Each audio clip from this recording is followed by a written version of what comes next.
Their brainwave signatures, as I say, were nothing like those of meditation. What they were almost identical to work done by the University of Pennsylvania by Dr. Andrew Newberg, a very famous neuroscientist who studied Sufi masters during chanting and Buddhist monks during ecstatic prayer. Their brainwave signatures were identical to ours. So what we're seeing with Power of Eight groups is people achieving a state of oneness, a mystical state of oneness. And here's the interesting piece of it. As you know, with meditation, as you know, with becoming a Buddhist monk or a Sufi master, you need years of practice and hours, oftentimes, of priming to reach that state. Here we had our student volunteers who had never even meditated before, entering into the state of ecstatic oneness after 2 minutes. Wow.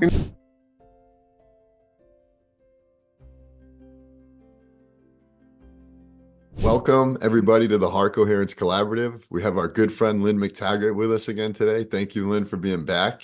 Welcome back. I am thrilled to be here. Thank you so much, and hi, everybody.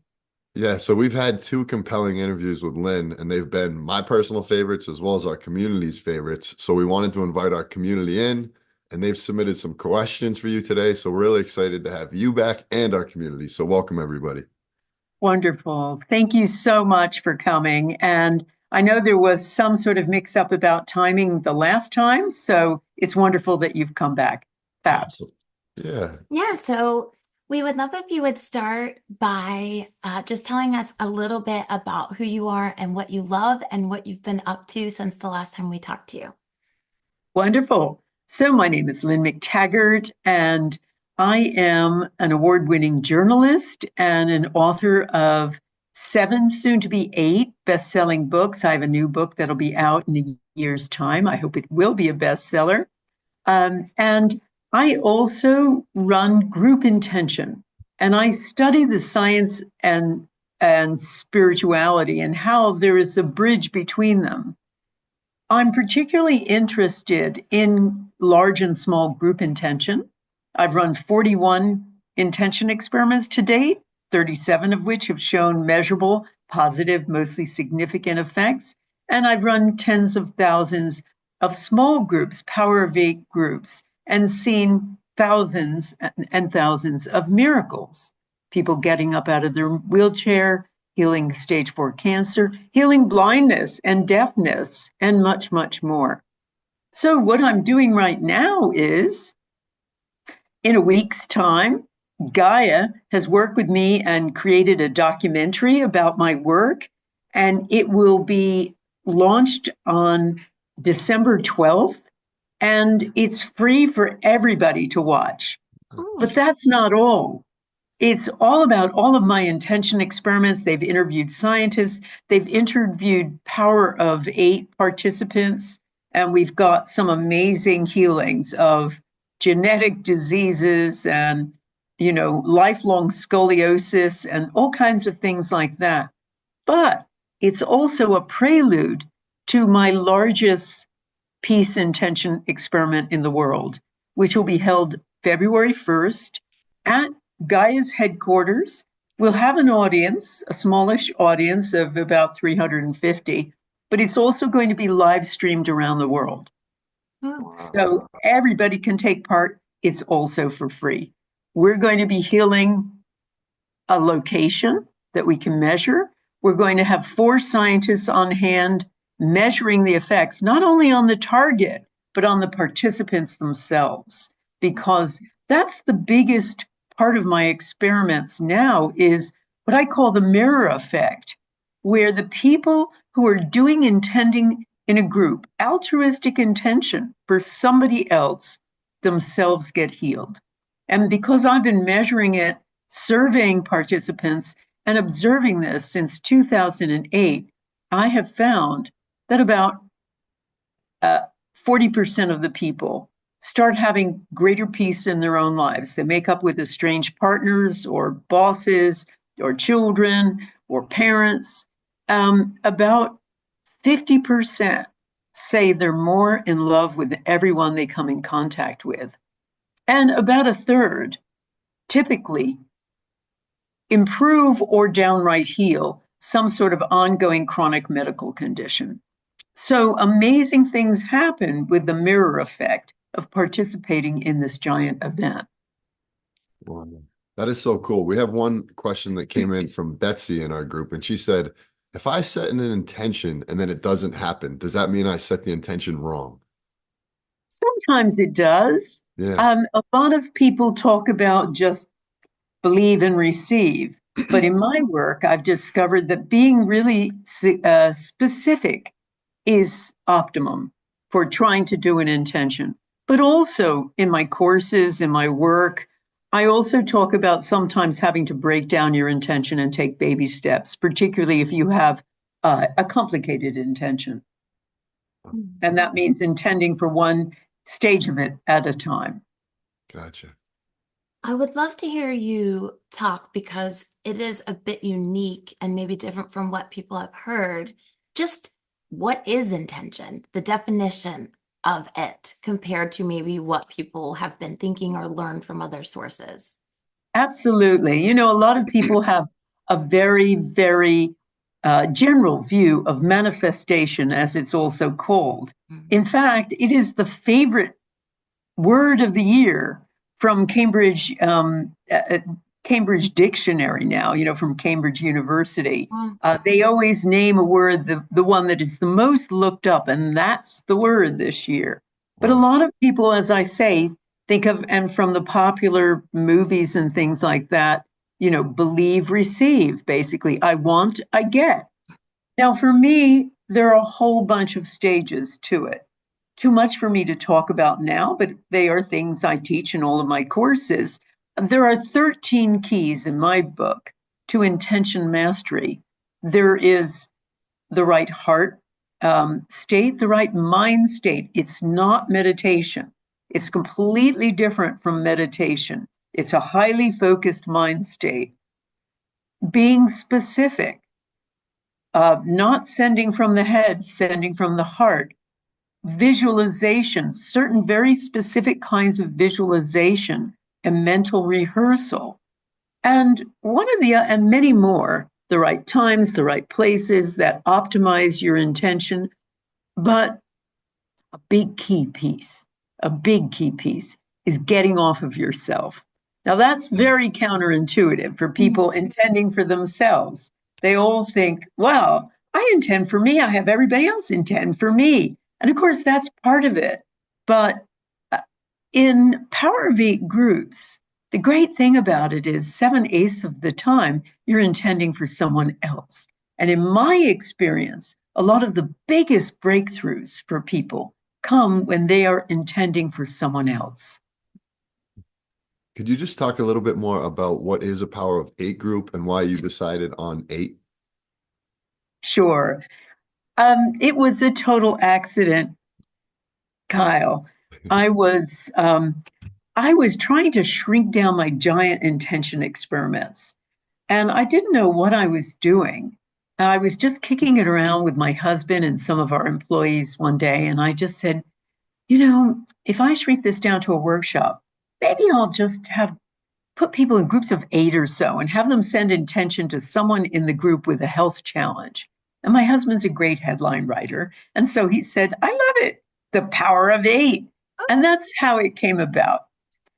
It is not the only number that works. It works with 6, it works with 12.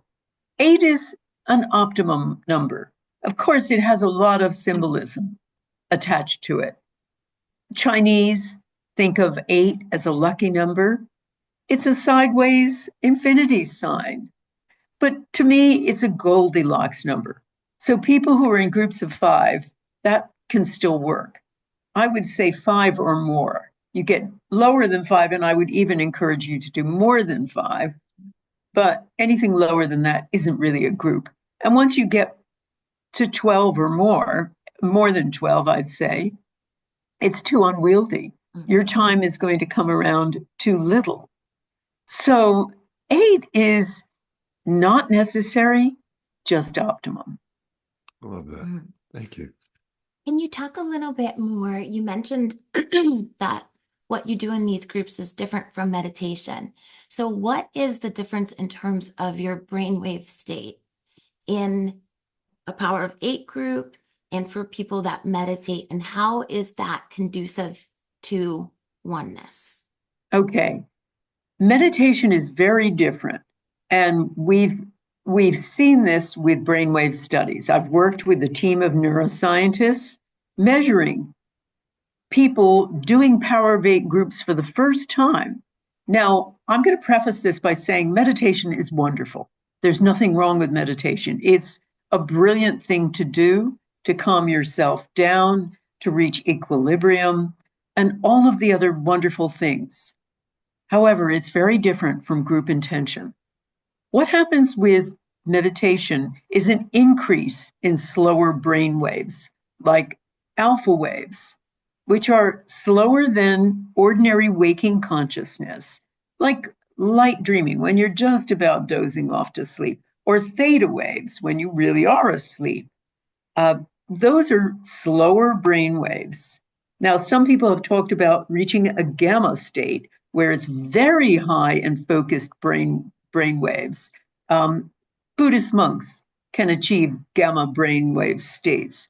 However, with Power of Eight groups, none of that happens. What happens is certain parts of the brain start turning off a bit. So the parietal lobes, which sit back here and help us navigate through space and tell us this is me, this is not me, those are dialed way down. So are the parts of the brain here too, which are attached to the parietal lobes and very similar. And the right frontal lobes, those also are involved in worry, doubt, negativity. They are dialed down too. So these brainwave signatures that we recorded by this team of neuroscientists at Life University, the largest and most prestigious chiropractic university in the world. We used 7 groups of volunteers among the students who'd never done this stuff before. Their brainwave signatures, as I say, were nothing like those of meditation. What they were almost identical to work done by the University of Pennsylvania by Dr. Andrew Newberg, a very famous neuroscientist, who studied Sufi masters during chanting and Buddhist monks during ecstatic prayer. Their brainwave signatures were identical to ours. So what we're seeing with Power of Eight groups is people achieving a state of oneness, a mystical state of oneness. And here's the interesting piece of it. As you know, with meditation, as you know, with becoming a Buddhist monk or a Sufi master, you need years of practice and hours, oftentimes, of priming to reach that state. Here we had our student volunteers who had never even meditated before, entering into the state of ecstatic oneness after 2 minutes. Wow. Remember, I only do intentions for 10 minutes all the time, me, my students, etc. And yet achieving this state of ecstatic oneness. And as I say, there were total novices. So I always consider a Power of Eight group a fast track to the miraculous, because you don't need any of those things. You don't need years of practice or hours of priming. We do it for 10 minutes. You just need a group and a common intention. And that is your fast track to the miraculous. And that, I believe, is the state where miracle healings take place. You know, it's making me think of like steps, the 12 steps of different programs. And they say like the way to actually, you know, achieve permanent sobriety is to be helping other people.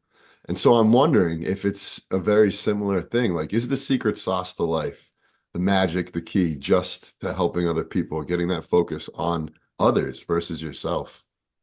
I think it's one of them. I think it's coming together. You know, we need community more than we need to breathe. We really need each other. We need to belong. And we're more isolated than we've ever been.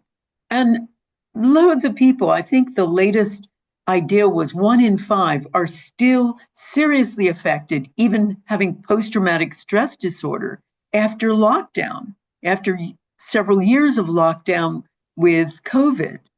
Now, the importance of community can't be understated. And I think that is what happens. We are also made to give. The evidence on altruism is absolutely unequivocal. People who do things for other people live longer, healthier, happier lives. And even if you are ill with something, if you help somebody else with the same illness, you yourself are more likely to be healed. The evidence is so clear, even with immune system markers, when they studied one group of people who they were living the dream, as we would put it. They had all the money they needed. They went on wonderful holidays, ate at the finest restaurants, really had the good life. And when the scientists looked, they thought their immune systems were going to be really strong with this wonderful life. And they found they were terrible. These people had terrible immune systems. They were perfect candidates for any number of degenerative diseases, whether heart attacks, diabetes, Alzheimer's, you name it. They were going to drop like flies. But the other people they looked at weren't as affluent, but they were living a life of service. And when they looked at their immune system markers, they found they were hugely robust. These people were going to live forever. So that is a beautiful example, a perfect scientific example of the power of altruism. So I think that's one of the big pieces of my work, the power of it work. And I suppose it takes a feminine perspective. All of the leaders in this group, I'm usually the only woman on the stage. It's a field, it's a space that's, that is mainly populated by men. So my whole approach to intention, the idea of a focused thought, a respectful but specific request to the universe to answer your question about what it is to do it in groups, to be very communal about it. It's a very feminine perspective. So I don't talk about I, although I does get healed doing this. I talk about we all the time and how we are so much more powerful as a small or large group. You talked a little bit about something that's feminine. I'm wondering if there is any difference that you've observed with men and women in the way that they intend or in the way that they participate or most benefit from this kind of work. No, there's no difference. I mean, I see men getting over all kinds of things. I see women getting over all kinds of things. And when I say about healing, it's not just confined to the body. People doing Power of Eight groups and carrying on with them week after week after week. That's the secret here, is not just doing an intention once and giving up, but meeting and showing up week after week and getting close to that group, starting to really connect as a unit. That's the key to it. And I find them healing not only their health, but their career, their finances, their relationships, or getting new relationships, or finding a new and far more fulfilling life purpose. All of these things are part of that ongoing work week after week after week. And then there's the power of a small group to just transform their community, or even participate in one of my big intention experiments. One of the biggest and strangest things that happens is that mirror effect, where people sending out intention heal themselves too. They themselves get healed. Another aspect of this whole idea of altruism and how important it is in the power of intention. Are you seeing any difference between groups that meet in person versus online? No. with my courses, and by the way, I have an upcoming masterclass, Power of Eight Intention Masterclass. That's my big year-long course. That's the doors that have just opened, and that kicks off February 22nd of 2025. And in that situation, I put people into groups after teaching them live and interactively over 6 successive Saturdays. We teach for 2 hours, and that's, I suppose, another difference about me is I am much more involved in live classes than recorded ones, or teaching from a giant. I mean, I also teach on stage, etc. But mostly, I really prefer this kind of live and interactive thing where I'm working with people directly. So after the 6 weeks, we put people into groups, and their job is to meet weekly for an hour. Now, they all meet virtually. There are also tens of thousands of groups out there where people meet in person. But I would say the vast majority of the people who have started to do my work are meeting virtually. And we have amazing healings. We have, Lori, she was going blind. She went to God knows how many doctors, and they all said, I'm sorry, you're going blind. You've got retina damage in both eyes. And her group did an intention for her. She now has 20/20 vision. Wow. She's in our documentary, so you can hear from her talk about the whole thing. They show video of her when she first gets her sight back. And then we have other people who have healed, had a new relationship, like Joy, who wanted a new relationship in her life. She was in her 60s. And this was during lockdown, and she was in Australia where nobody could see anybody. Oh. And her group did an intention for her. She gets a call out of nowhere from her boyfriend of 35 years ago. Wow. And they start calling and texting, and the upshot is he decides to go through quarantine, as it was at the time. He goes through quarantine for 2 weeks, and then he moves in with Joy, and they're now happily ever after. Nice. So we've seen that. We've seen people down to their last couple $100 and do an intention and get windfalls from the bank, from the tax people, from, in one case, it was Lloyd's of London. This woman got a giant grant. Or if they're on a project and they're doing intention and they get loads of money, and people starting new careers. And my favorite, people doing what they've always wanted to do in their life and never had the opportunity or the confidence. And the group, the actual meeting together week after week, they know this bunch of people have their back. And that's the key piece here for this work. And all of these people I'm talking about are meeting virtually. I love this.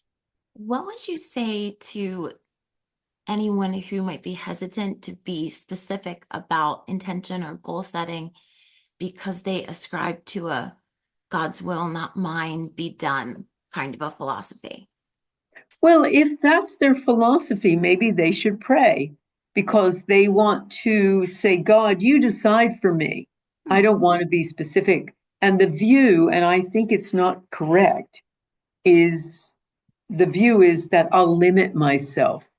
God has a greater idea for me. Believe me, if God wants to do something for you, he's not going to be limited by your words. I mean, I'll tell you an example we've had. I always have a modest intention when I'm trying to lower violence in a war-torn or violent area. St. Louis, Missouri, when we did that intention a few years ago, we did an intention to lower violence in one specific neighborhood, the most violent place in America, by 10%. In fact, it lowered by 43%. Everywhere else in St. Louis went up. Now, did God help me out? Of course. Of course. But the point is you're being specific to the universe and saying, I'd like to have this. Now, I see all the time people who ask for something modest and getting rewarded 10 times over. I see people who are intending for other people, and that mirror effect kicks in, and they themselves get their heart's desire. So you never limit it, but you give the universe essentially a focus. And we've certainly tried to be less specific with intention experiments, and those are the few that haven't worked. Mm. You said at the beginning that you have a new book coming out. I'd love to hear what that book is. It's always so exciting to hear all the new things you have going on.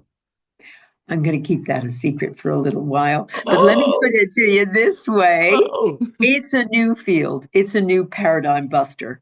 It's not, it's slightly different, but it's still on that science and spirituality path, but it's going to give you a completely new view of the world. I'll Nice. put it that way. And it's coming out February 26th. So That's great. I'll be telling the world about it closer to the time. Beautiful. I would love to hear you talk about Fritz Pop and what biophoton transmission is, and then further how it relates to coherence, because that is so exciting to me. I love it. Okay. I don't actually use the term coherence because for me in physics, that's a really specific idea. And I Right. wrote about it in the field. It Mhm. means it's all about subatomic particles that usually are operating independently. When they start becoming coherent, they lose their individuality and start. Remember, a particle, a subatomic particle, is also a wave. So it's waving like this independently. When it starts becoming coherent with others, they all start waving together like this. And it really increases the signal. Think of a light bulb, an ordinary light bulb, compared to a laser, which is hundreds of thousands of times brighter. So that's what coherence does. I Mhm. know this is a term now that's been used to talk about people coming together, and Mhm. it's really metaphoric. And Mhm. it's a nice metaphor, but it's metaphoric. So I don't necessarily use that term. In terms of light emissions, they happen whether we're coherent or not. You and I are having a conversation of light. All living things, Dr. Pop discovered, emit a tiny current of light. He found it was coming from DNA. It not only is emitted outside the organism and inside, it's like a little director, in a sense, he believed, which was helping the cells and providing information to the cells. And I now know there are many different energies that cells emit, electromagnetic energy and light energy and others too. And so he found that when something happened in the body, not only would the light change in one part of the body, it would change throughout. So it was like a global communication system. It's also a global communication system outside the body. Other living things are emitting that little current of light. And so are us, so are we. And the light emissions are like a little conversation. They are synchronicitous. We're talking back and forth outside of ourselves through light, and light is coming back to us. So we don't have to connect. I've measured what has happened with GDB machines, which are other equipment besides Fritz Albert Pops to measure these light emissions by exciting the light hundreds of thousands of times so they can measure it. That was Dr. Konstantin Korotkov. What we have found is the light changes when we do group intention together. So if that's what you're talking about, then yes, we've measured lots of it. And when intentions get sent to people, um, intentions of love, for instance, or specific intention, we've measured in real time what happens to people, and the light changes, and their stress levels go down, their health increases, and Dr. Korotkov is able to measure all of that. Very interestingly, we're going to measure all kinds of things for our peace intention experiment, February 1st. I'm going to have 4 scientists on hand, one in the audience that we're going to have at Gaia. to measure light emissions before and afterward.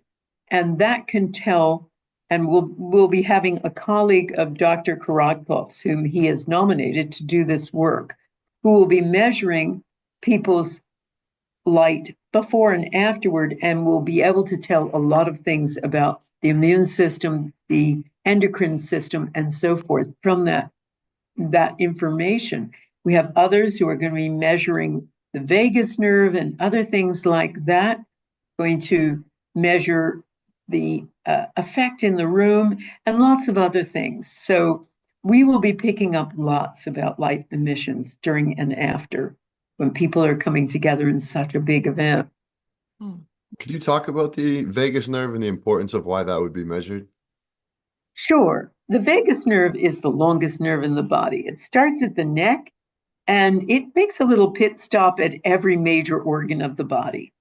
It controls our autonomic nervous system, both the sympathetic nervous system, which is our fight or flight activated nervous system when we're disturbed about something, stressed about something, fearful of something, that gets activated.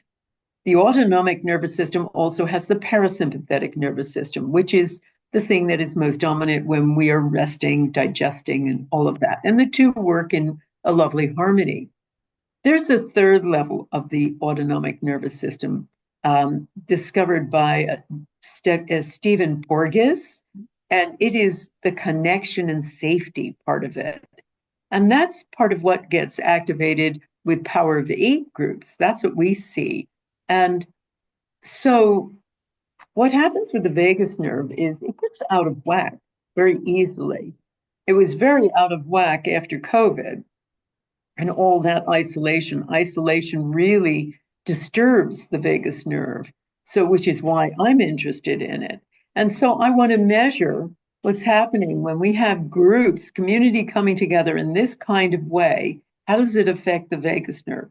How does that affect? And the vagus nerve also can be measured by heart rate variability. And as you know, HeartMath does this. So I look at it from that community perspective. And the big change that community brings to the vagus nerve, a real feeling of community, connection, safety. Have you observed that there are certain emotional states that are most conducive to manifesting intentions? Absolutely. And the biggie is love. Love. The biggie is love, which is why the group is so important. And to illustrate that, I'll tell you about Jerry, who took my course, my masterclass a few years ago. And at the end of it, Jerry said, I'm going to take it again. Now, this was during lockdown, so it was a real lifeline for people. But I said, Jerry, you're going to learn a lot of the same stuff. He said, I don't care. I want more.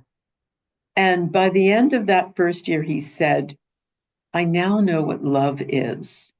I felt more love during lockdown than I ever have in my life. And that's why I want more. So the love, I believe, is one of the big secret sauces. There's several reasons why Power of Eight groups are so healing and so remarkable. Number one is just group effects. When people get together in a group, large or small, everybody is elevated. It's a big collective effervescence, as psychologists put it. There's intention. There's no question. We have extraordinary powers to be unleashed that we're unaware of. Our power, our thoughts affect other things. And they're trespassers. They go out there and they affect other things. There's altruism, as I mentioned. It's such a big piece. And there's that oneness part too. And I think the whole activity of coming together week after week, these are a bunch of strangers in the beginning. And then they become closer and closer. And there's nothing more powerful to the human experience than to think about a group of strangers that are there rooting for you. They've got your back. We don't get that anymore. And that's why we all feel such wonder and and thrill when we see a bunch of people during an emergency helping out other people. When there's a hurricane, when there's a storm, the guy who jumps in the water and saves a baby, it gives us all a shiver down our spine. It's our true human, birthright. We're supposed to be there for each other. It's like the wonderful song "One" by U2, where Bono says, we get to carry each other. We're all one, but we're not the same. We get to carry each other. I always thought that's meant, well, we've got to do this. It's a burden. And I now recognize it as a privilege. This is what we need to do in the world, because when we do, it is our natural state of being. I think you said at the beginning that one of the requirements for positive intentions or successful intentions is a certain heart state. Is that love? Is that what you meant by that? Or do you mean physically, like heart rate? You're not just thinking the words. And I have exercises in my classes to help people bring out a heart state, a state of loving altruism, basically. Loving, there's a wonderful, I quoted it in my book, The Intention Experiment. And I was thinking about it the other day, and I don't remember the exact words, but it was basically saying, don't shy away when you see starvation on the television.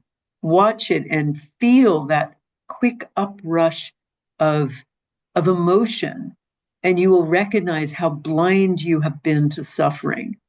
And I love that quote because it's all about allowing yourself to feel for someone else, not being shuttered down as we always are now, because we're so afraid somebody's going to take something from us. Somebody is going to be better than us. Somebody's going to beat us at something. Damn it, we won't be first. And we're all worried about all of that all the time. So we don't open our hearts. Well, I can't really, it's like that part of the song, the Bob Geldof song, Feed the World. It's like, thank God it's them instead of me. We start thinking in that kind of weird shut down mindset. And so what I try to do is open the heart to feeling that by giving to this person, you get, and you do. That's the incredible thing about it. I'm not being metaphoric here. I'm talking about most of my Power of Eight group members can't really, intentions always were the thing that changed their lives. It was oftentimes intending for someone else. And then the very next week, like Joy's story, the very next week, the important change in their life shows up. They finally write the book they were always going to write. They get that financial windfall. They get the new incredible job. They get the love of their life. Something just shows up after they've focused on somebody else.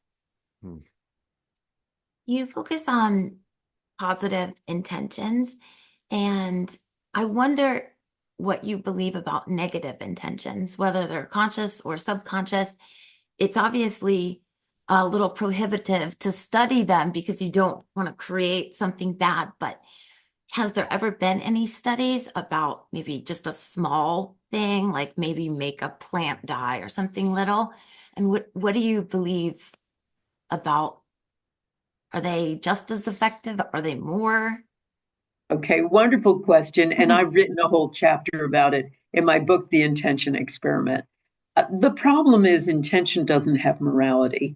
Our thoughts affect our reality all the time, no matter whether or not they're positive and negative. And one of the things I teach people in my masterclass is to start checking out what they're thinking most of the time. And when they follow some of my suggestions and exercises and homework, they discover that about 80% of the time they're thinking negative thoughts. And the problem is that any kind of little flotsam and jetsam like that. The judgments you hold against yourself or other people, my bum looks big in this. I hate my hair. I hate her hair, whatever it is. And those kinds of judgments, all the kind of stuff that rattles through your head in your whatever 80,000 thoughts a day, I think it is. If 80% of those are negative, that is becoming your life's intention. Now, in terms of what studies have been done, there have been, as you would see in this book, The Intention Experiment, everything from making seeds not grow faster or plants dying to a Qigong master throwing someone against a wall. And there isn't really I'd love to say, well, positive intention works better. But I think the difference is experience and depth of focus. And I think groups also work best too. I mean, if somebody like a Hitler can hypnotize essentially a population to be murderous, you can see that's the limits of where negative intention can take us. If you start focusing on positive, I mean, the good thing about negative intention is usually it requires good intention requires a good degree of focus. And oftentimes people who want to do harm aren't essentially focused. Hitler was hugely focused, but most are not. But yeah, it works just as well as positive intention. And one of the things that I teach is how to protect yourself. And I don't talk about, which other people do, about a barrier, when, creating a psychic barrier or a psychic moat. I don't believe in that because, if we are truly all one, if we're all our subatomic particles are interacting with all the other subatomic particles in the field, then why would we want to barricade ourselves off? But there are many other ways to protect yourself and also turn your own negativity around. And that's the other thing I try to help people do. Do you think healing is really that simple, that it's basically when we connect ourselves with all that is, that unified field, we heal, and when we cut ourselves off from it, we suffer and start to die down? Well, yes. The only problem is we talk about let's connect with the field. We're all one, Yeah. except we don't experience life like that. We experience life in separation and in anxiety, as I said before, about, well, they have more than me, I got to get some of that, etc. And we also we haven't trained ourselves in a mindset that does transcend the material reality that we live in, the scientific story that we've been taught, that we're all little separate things operating according to fixed laws in time and space. If we form a group, though, and this is what I've seen, a group is a fast track to that miraculous state of oneness. And I think there's where you start living it and living the field, being in the field. Do you see that people, through practicing the power of 8 groups, become more altruistic people over time? They become more altruistic, they become more effective, they achieve their dreams. Yeah. They have this little tribe that has their back. We're all so lonely. They suddenly have a group of friends, and particularly people as they get older, people move away, their families move away, and they have fewer people to connect with. And suddenly they have this group of 8 or 12 that is, connected to them, and they all become an intention family. And I think that is so powerful for all of those different reasons I talked about before. Have you noticed any cultural or societal differences in the way that people interact with the idea of intention and participating?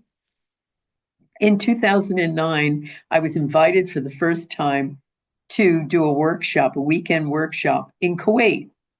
And the guy who invited me, the organizer, who was like the Deepak of the Middle East, told me the night before, now, the men are going to be over here.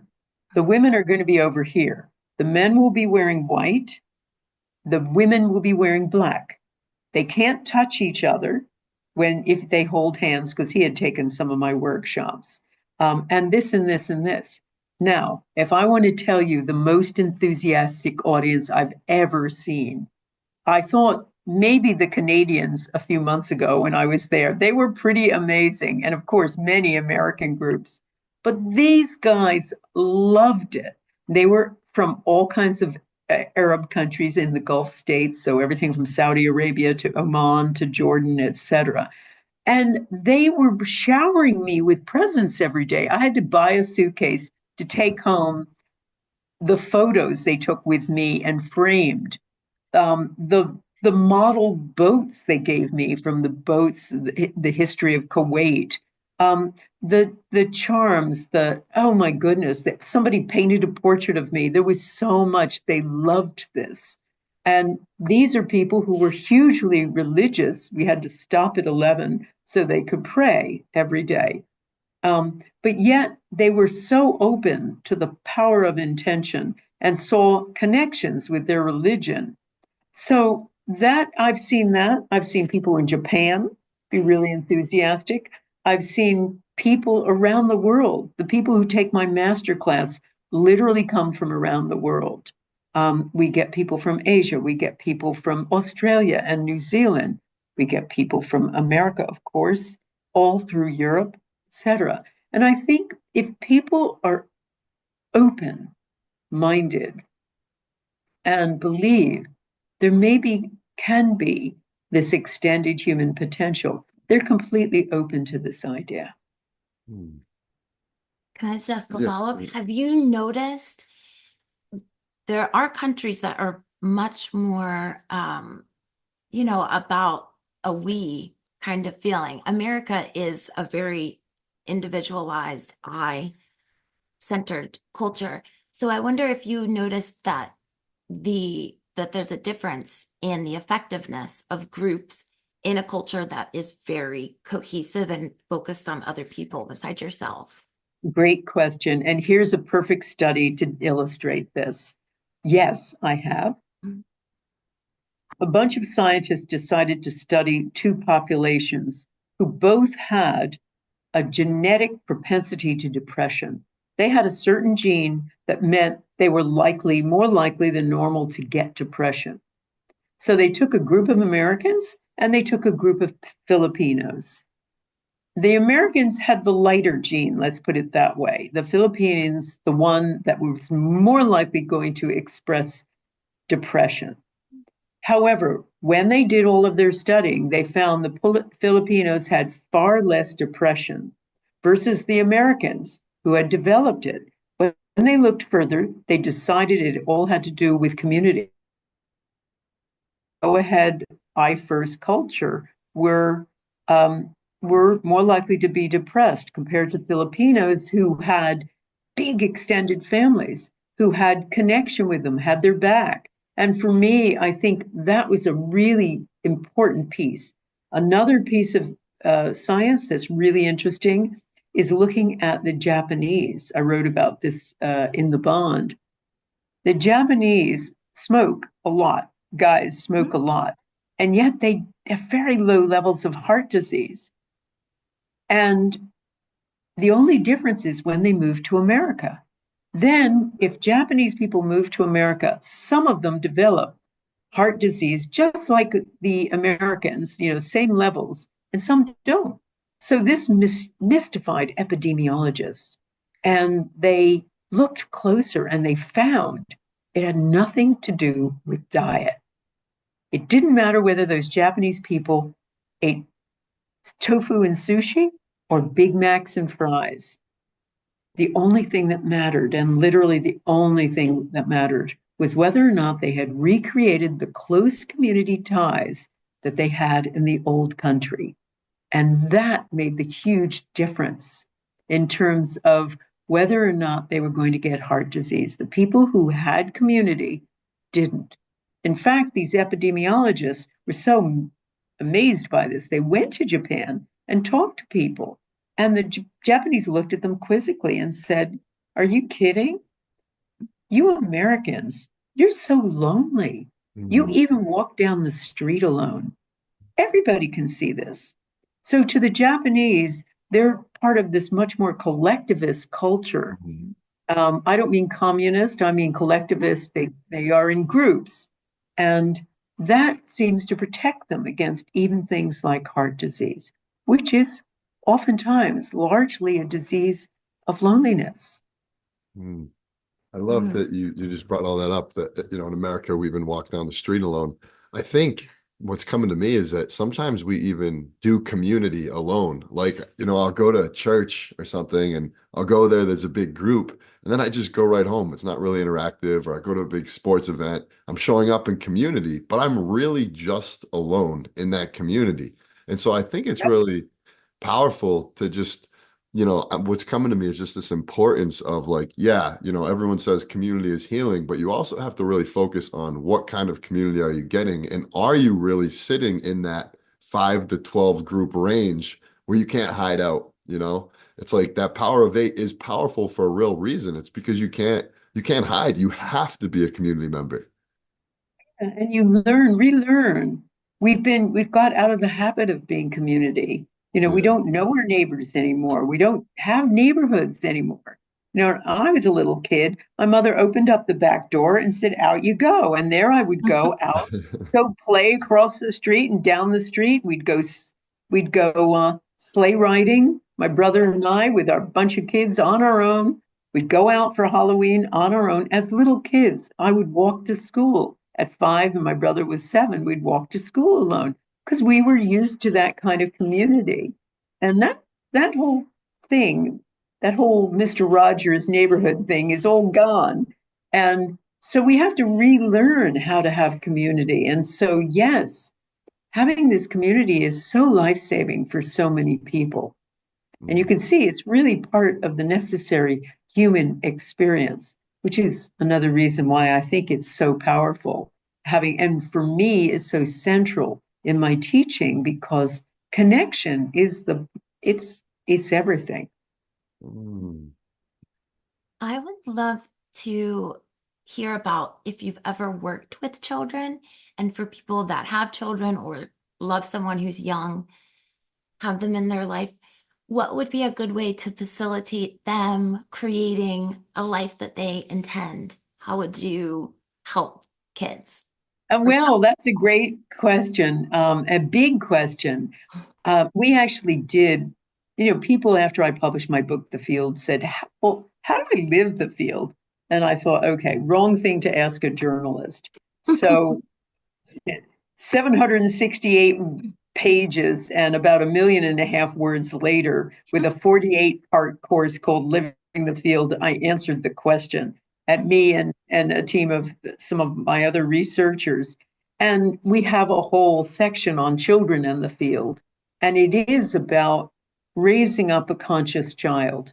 And there's so many things to do, from teaching them to meditate. I used to have a little book with my girls when they were little, which taught them how to meditate in a very easy way, and to talking to them about the field in a very simple way, to having them try intention. Kids are so open to this because they know that they have extra powers. They know. We only lose that when authority figures tell us you don't. That imaginary friend of yours you think is here isn't. So kids can do all kinds of. I mean, in that course, we have suggestions of how you can show that kids have a natural way to navigate by just doing little exercises with them in your backyard, where you blindfold them and have them try to find their way to a certain thing. There's all kinds of ways that you can encourage this kind of extrasensory ability in your children, and also to teach them very early on that you don't elbow out other kids in order to win. I wrote my book, The Bond, when my youngest daughter was 13. I got the inspiration to write it because she had been a real sports champion. I mean, she was gifted, really gifted, and she was the centerpiece of her hockey team. They did field hockey over here in the UK, called hockey.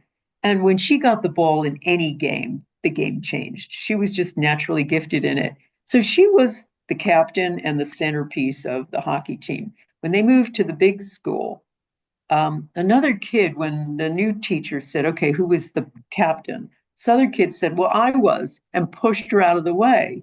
And my daughter didn't want to say anything because this kid was my daughter's best friend. So I was horrified by this. And I went up to her mother and said, did you know this happened? And she just kind of shrugged her shoulders at me and said, well, that's life, isn't it? And I thought, wow, that's the life we're teaching our kids. Wow, elbow out your best friend in order to get that place. So I think that's a really important element of teaching children is community and connection and love, not competition. That's hard in schools with grades plastered here and so much competition for grades.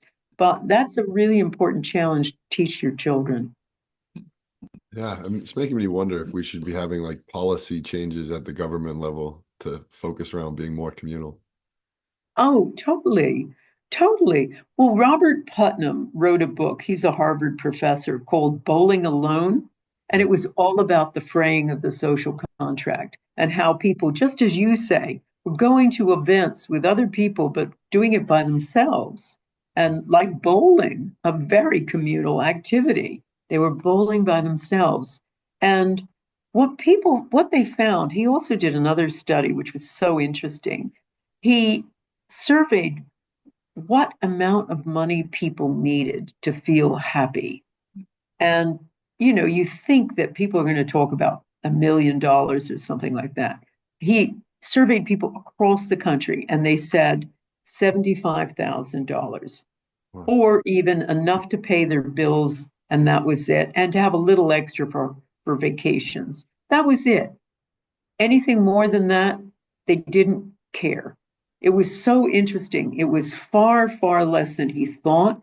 People weren't avaricious. What they wanted was community and to be of service.